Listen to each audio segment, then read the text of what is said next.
दोस्तों, राम जी तो समय भगवान थे, फिर उन्होंने अयोध्या लौटने के पश्चात सीता जी पर संदेह क्यों किया?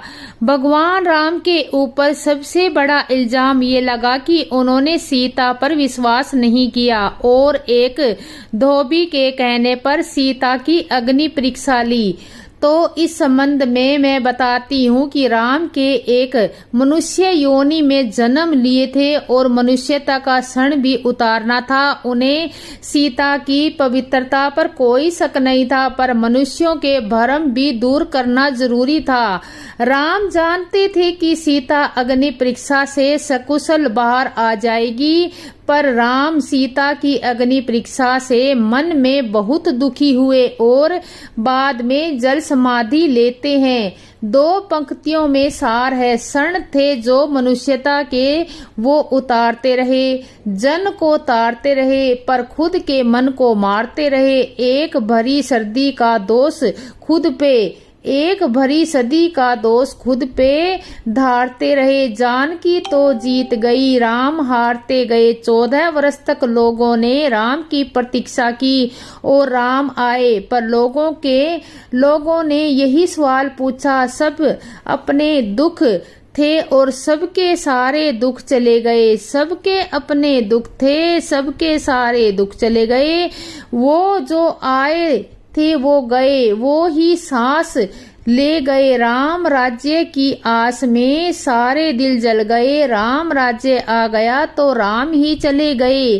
जग की सब पहेलियां दे के कैसा हल गए। लोक के जो प्रश्न थे वो शोक में बदल गए। सिंधु कुछ हुए ना दोष, सारे दोष टल गए। सीता आग में ना जली, राम जल में जल गए। जानकी जी हर जन्म बचाव सिर्फ राम है। भावु चूकिया बहुत है, भाव सिर्फ राम है। भगवान राम के ऊपर कुछ पंक्तियां। राम हमारे जीवन से मृत्यु तक हमारे जीवन से जुड़े हैं।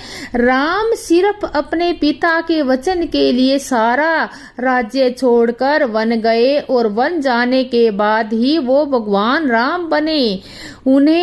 उन्हीं को समर्पित सारा जग है। प्रेरणा प्रभाव सिर्फ राम है। भाव सूचिया बहुत है, भाव सिर्फ राम है। कामना त्याग, राजपाट का त्याग, पुण्य काम कर तलाश में। तीर्थ खुद भटक रहे थे धाम की तलाश में। न तो दाम ना किसी नाम की तलाश, राम वन में गए थे खुद अपने राम की तलाश में। ढाल में समय की शस्त्र में ढले सदा, सूर्य थे समय पर दीपक जले ना सदा। ताम में तपस्वी सम, स्वर्ण लोक गले सदा। राम ऐसे पथ थे जिन्हें राम ही सिर्फ चले सदा। भगवान राम को किसने कहने पर वन में भेजा था? मथुरा की जुबान पर देवी सरस्वती बोल रही थी, इसलिए मंथरा की बातें ककई की मति को मारने के लिए काफी था। ककई ने खुद को कोप भवन में बंद कर दिया। राजा दशरथ जब ककई को मनाने पहुंचे तो ककई ने भरत को राजा और राम को 14 वर्ष का वनवास का वचन मांग लिया। इस तरह भगवान राम को वनवास जाना पड़ा। इसके अलावा जो कारण है उसका संबंध एक श्राप से है। नारद मुनि के मन में एक सुंदर कन्या को देखकर विवाह की इच्छा जगी। नारद मुनि नारायण के पास पहुंचे और हरि जैसी छवि मांगी। हरि का मतलब विष्णु भी होता है, वानर भी। भगवान ने नारद को वानर मुख दे दिया। इसी कारण वे नारद मुनि का विवाह नहीं हो पाया। क्रोधित होकर नारद जी ने भगवान विष्णु को श्राप दिया कि आपको देवी लक्ष्मी का वियोग सहना पड़ेगा और वानर की सहायता से ही आपका पुनः मिलन होगा। इस श्राप के कारण राम सीता का वियोग होना था, इसलिए भी राम को वनवास जाना पड़ा। 5वां और सबसे बड़ा कारण समय भगवान श्री राम है। तुलसी राम दास जी ने रामचरितमानस में लिखा है कि कोई इही सोई सो राम रुचि, यानी भगवान राम की इच्छा के बिना कुछ भी नहीं होता। भगवान राम स्वयं ही अपनी लीला को पूरा करने के लिए वन जाना चाहते थे, क्योंकि वन में उन्हें हनुमान से मिलना था, सबरी का उद्धार करना था, धरती पर धर्म और मर्यादा की सीख देनी थी। इसलिए जन्म से पहले ही राम यह तय कर चुके थे कि उन्हें वन जाना है और पृथ्वी से पाप को भार कम करना है। और ऐसे प्रश्नों की सार्थकता ही संगीति होती है। जो हुआ कि उन्हीं पर वैसे कैसा विचार। और आगे, मर्यादाओं की अभिरक्षा करने से ही मनुष्य को वर्णात्य प्राप्त हुआ, जिसे वैराग्य प्राप्त हुआ। उसके लिए जंगल में मंगल को वापस वन जाना था। भरत नगर में रहकर भी वन में थे। श्री राम दातियों का निर्वाह करते हुए भी अयोध्या में थे। वो पितृ मातु कहू वन जाना, तो कानन सत अवध सनाना। जो रावण वध के लिए ही अवरित हुआ, वो उसके बारे में ऐसे प्रश्न करना विकृत मानसिकता का घातक है। तात्विक और साधन प्रश्न ही मन में व्यवस्था को शांति करेंगे। ऐसी कहानी मैंने कभी नहीं पढ़ी। श्री राम तो हमेशा प्रसन्न होते हैं, और ऐसे ढेर सारे प्रसंग हैं जहाँ श्री राम हमेशा मुस्कुराते रहते हैं। देवदत्त पटनायक जैसे धूर्व लेखों की इस बात पर मत चलिए। पटनायक का कहना है कि रावण के कटे शीश को अट्टहास करना देखकर श्री राम भयग्रस्त हो जाते हैं। उस मूर्ख को नहीं पता कि श्री राम चर अचर, दृश्य अदृश्य, भूत प्रेत, देवी देवता सभी के स्वामी हैं। अपने प्रिय भगत नारद और तमाशा तरह की कार्य पूर्ण करने के लिए वे पृथ्वी पर अवतरित हुए थे, ना कि यहाँ के राजा बनने के लिए।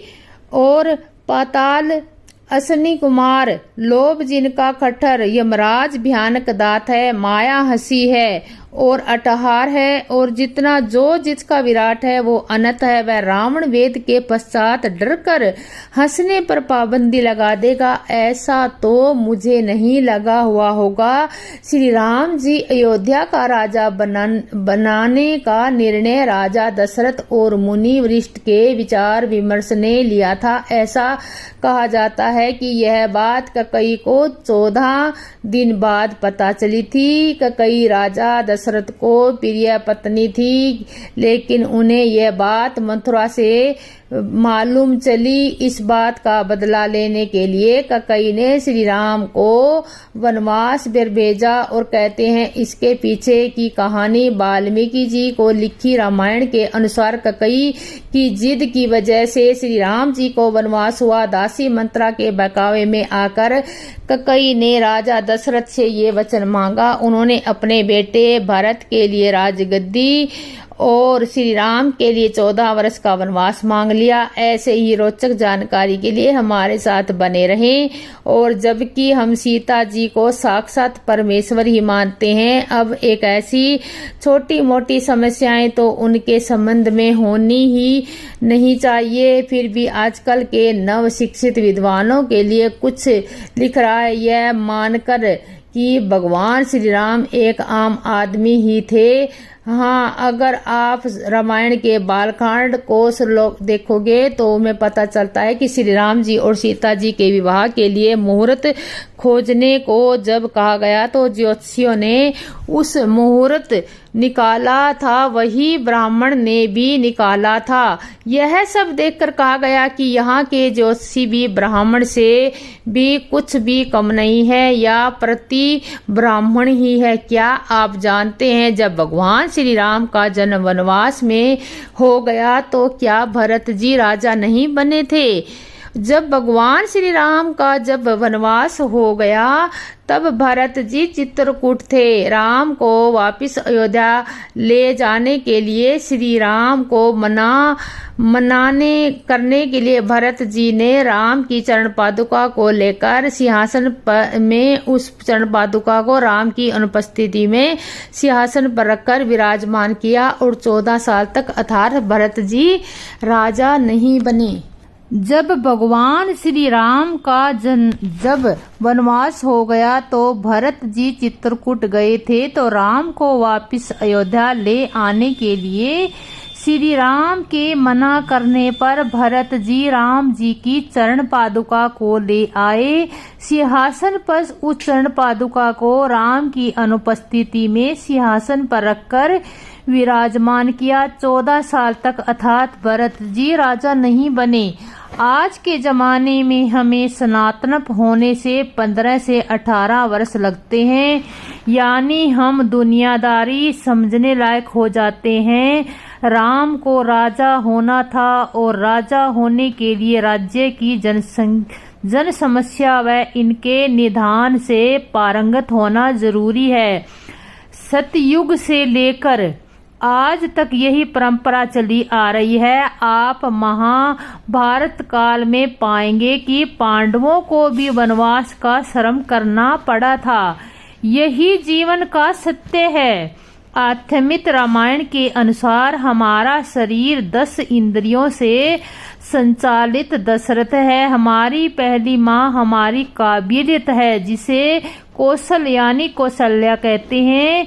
उनके हमें आनंद यानी ईश्वर रूपी राम का एहसास होता है। हमारी दूसरी माँ सुमित्रा है, जिसके विवेक यानी लक्ष्मण और शत्रुघ्न यानी जिसका कोई शत्रु न हो सका भाव मिलता है। तीसरी माँ कैकेयी यानी काया के ऊपर उठकर सभी के जीवन का भार वहन करना यानी भरत यानी सूर्य। राम के वनगमन का सार यही है कि जीवन में स्वर्ण मृग लालच के पीछे न दौड़े, अन्यथा सत्य रूपी सीता आपसे बिछुड़कर मायावी संसार रूपी रावण के पास चली जाएगी और आपको दुख सहना पड़ेगा। अगर वो वन जाते समय नंगे पैर थे, इसका अर्थ क्या ये निकलता है कि वे तीनों वन में 14 वर्ष नंगे पांव ही रहे। फिर कोई कहेगा कि देवी सीता तो आभूषण के बगैर गई थी। अगर वे वन जाते समय नंगे पैर थे, इसका अर्थ क्या ये निकलता है कि वे तीनों वन में 14 वर्ष नंगे ही पांव रहे। फिर कोई कहेगा कि देवी सीता तो आभूषण के बगैर वन में गई थी। फिर उन्होंने माता अनसुन्या के दिव्य आभूषण और वस्त्र क्यों ग्रहण किए। कल को कोई पूछेगा कि वो क्या खाते थे, क्या पीते थे, और इसका रामायण में श्री राम के जीवन के संघर्षों के सार है, ना कि उनकी दैनिक दिनचर्या का विवरण। रघुकुल रीत सदा चली आई, प्राण जाए पर वचन न जाए। राम ने अपने पिता से वादा किया था, कुशल के कौशल राज्य अयोध्या का विस्तार में राज किया। कुश राम जितने प्रकारमी राजा नहीं थे। असुर द्रोज्या से युद्ध में उन्हें मृत्यु प्राप्त हुई थी। कुश के बाद राजा बनके उनके और नाग कन्या कुमदेवी के पुत्र अतिथि के हाथों में चला गया और एक सूरवीर थे। उनके बाद में उनके पुत्र निस्त के राज्य को संभाला। उनके बाद नल जो निश्चित के वे पुत्र थे जो राजा बने। नल के बाद नभ ने ये जिम्मा संभाला। नभ के बाद पुंडरीक और उसके बाद अनिवर्णा दूसरी पीढ़ी का राजा बना। अनिवर्णा वो राजा था जिसके कारण रघुवंश समाप्त हुआ। अनवर्णा एक अयास राजा था, उसकी मृत्यु जल्दी हो गई थी, उसके कोई संतान नहीं थी। इसी के साथ रघुकुल का अंत हुआ। हाँ भाई भरत, मेरे लिए तो राम की प्राण प्रतिष्ठा कुछ भी महत्व नहीं रखती, क्योंकि मैं मूर्ति पूजक नहीं हूँ। मूर्ति में प्राण प्रतिष्ठा करना एक मिथ्या आचरण है। यह धर्म के नाम पर अधर्म है। अधर्म इसलिए कह रहा हूँ क्योंकि सत्य आचरण धर्म का लक्षण कहा गया है। झूठ होने से यह प्राण प्रतिष्ठा करना अधर्म ही हुआ। किसी भी पदार्थ में मनुष्य द्वारा प्राण नहीं डाले जा सकते। यदि ऐसा करना संभव हो तो ये मूर्ति में प्राण डालने वाले लोग अपने घर और रिश्तेदारों में किसी को मरने नहीं देते। यदि कोई मर भी जाता तो झट से दूसरे प्राण डाल देते। इसलिए मूर्तियों में प्राण प्रतिष्ठित करने का यह पाखंड मेरे लिए कुछ भी महत्वपूर्ण नहीं है।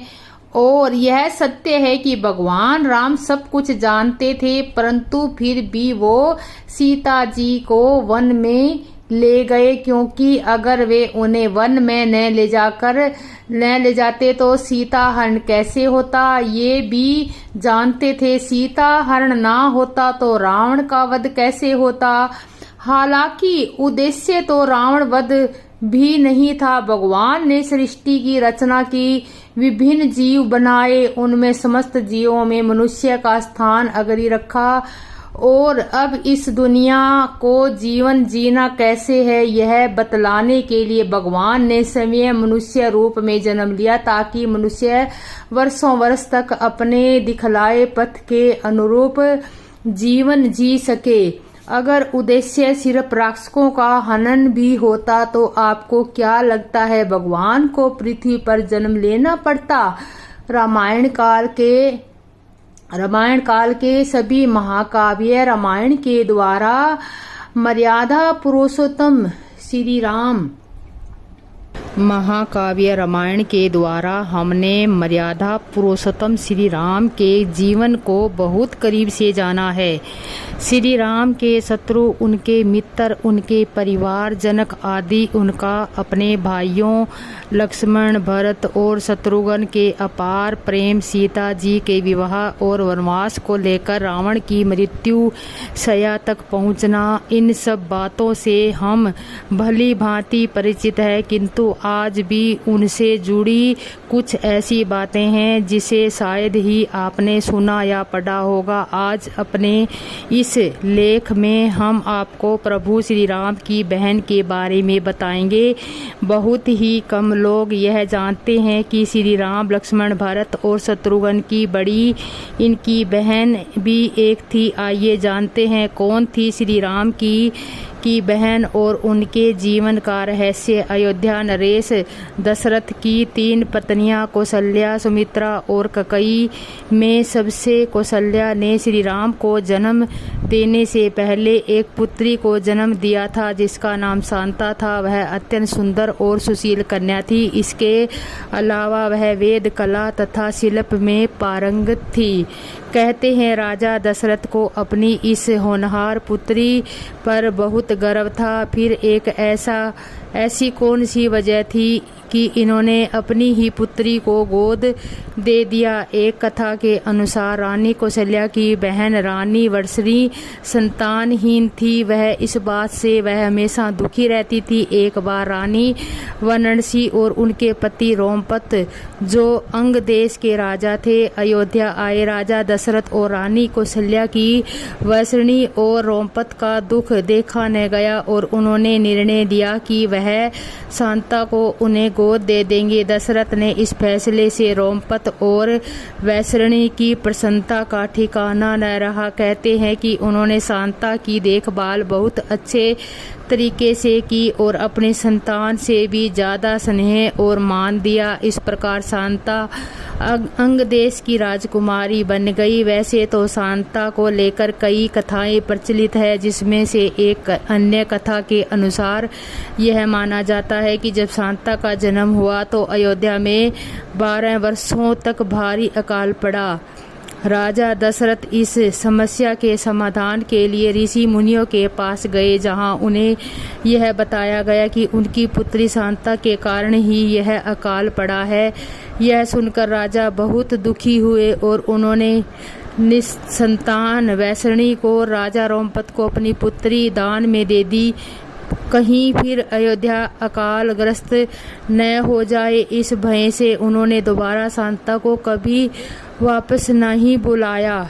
यह वरिष्ठ कार्य आपके कर कमलों में संपन्न अति उत्तम होगा। अतः पद्म पुराण के अनुसार जब भगवान राम अयोध्या के राजा बन गए, तब तब उन्हें एक बार बैठे बैठे विभीषण का ध्यान आया। न जाने रावण की मृत्यु के बाद अब उनका क्या हाल होगा, न जाने वो कैसे राज्य संभाल रहे हैं, उन्हें कोई तकलीफ तो नहीं।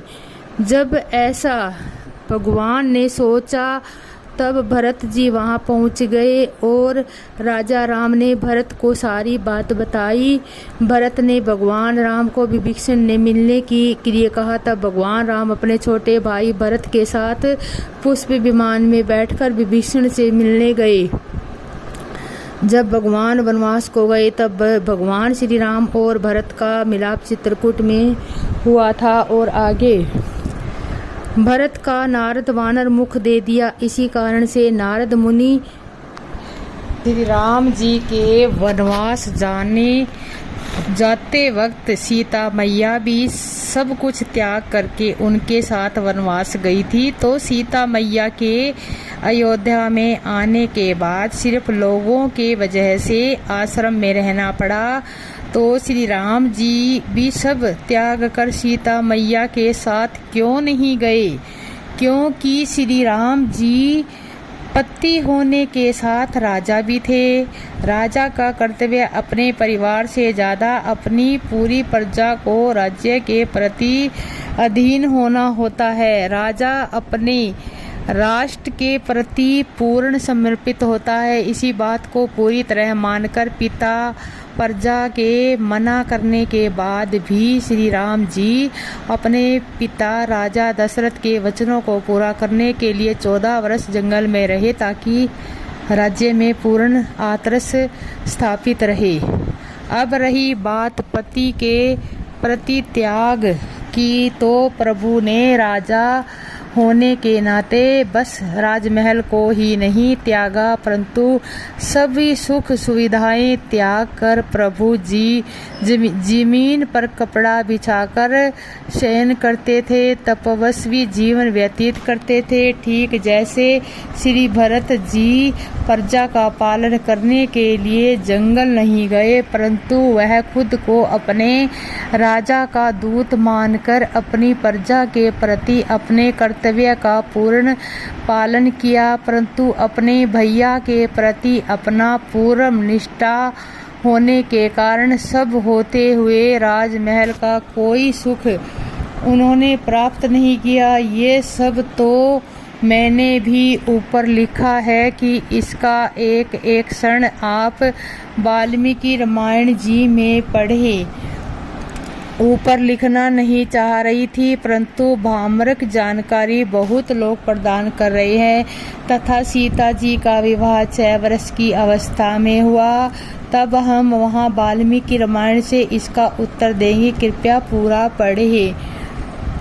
इस बारे में कथा प्रचलित है कि वह इस प्रकार जनकपुर में एक बगीचा सूख गया था। उस बगीचे को हरा करने के लिए यह उपाय बताया गया कि यदि कोई सती स्त्री इस बगीचे में आ जाएगी तो यह पूरा हरा भरा हो जाएगा। कई राज्यों में सती स्त्री को भेजने के लिए आग्रह किया गया किंतु किसी भी राज्य की स्त्री के द्वारा वह बगीचा अपने पुराने स्वरूप में नहीं आया। अयोध्या में एक बेहतर ही पत्नी आई, अतः उसने जाने से वह बगीचा हरा भरा हो गया। अयोध्या से आई हुई स्त्री के प्रभाव से सभी लोग प्रभावित हुए और उन्हें समय में लज्जा महसूस हुई। वाल्मीकि रामायण में एक श्लोक के बारे में बताया गया है कि सीता जी रावण से संवाद के दौरान बताती है कि उन्हें राजा दशरथ के महल में अपने पति के साथ 12 वर्ष बिताए तो उनके पति उन्हें 7 वर्ष बड़े हैं और वनवास में प्रतीक्षा के वक्त उनकी सीता जी की आयु 18 वर्ष रही थी और इस हिसाब से राम की आयु उस वक्त 25 वर्ष रही। सीता जी का जब राम जी से विवाह हुआ तब सीता की आयु 6 वर्ष थी और इन आंकड़ों के हिसाब से वनवास के वक्त सीता जी की आयु 18 वर्ष और राम की आयु 25 वर्ष मानी जाती है।